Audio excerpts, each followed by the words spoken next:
আপনার স্কুল জীবনের কথা একটু মনে করে দেখুন। পরদিন আপনার স্কুল আছে, খুব সকালে ঘুম থেকে উঠতে হবে, রেডি হতে হবে, কিন্তু সারা রাত আপনার ঘুম হচ্ছে না।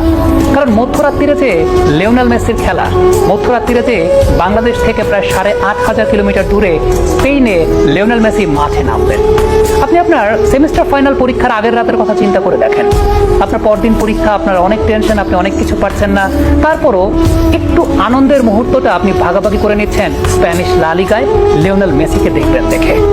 মেসির সঙ্গে আপনার কোনো রক্তের সম্পর্ক নেই, মেসির সঙ্গে আপনার কোনো পারিবারিক বন্ধন নেই, লিওনেল মেসি আপনাকে চেনেও না। তারপর আপনি কেন লিওনেল মেসিকে এত ভালোবাসেন? তারপরও কেন লিওনেল মেসির খেলা দেখার জন্য আপনি রাত জেগে থাকেন? তারপরও কেন পরদিন সেমিস্টার ফাইনাল পরীক্ষা আছে, স্কুল আছে, পরদিন সকালে আপনার অফিস আছে, তারপরও রাত জেগে আপনি আপনার স্বাদের ঘুমটাকে বিসর্জন দিচ্ছেন লিওনেল মেসির খেলা দেখার জন্য? কেন আপনি এমনটা করছেন?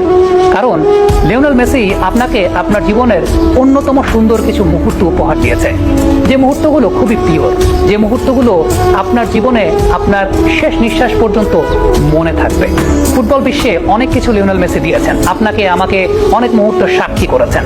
লিওনেল মেসির ফুটবলের যে ছন্দ, ফুটবলের যে জাদু, ফুটবল যদি একটা কবিতা হতো, সেই কবিতার ছন্দটাও লিওনেল মেসি, সেই কবিতার কবির নামও লিওনেল মেসি।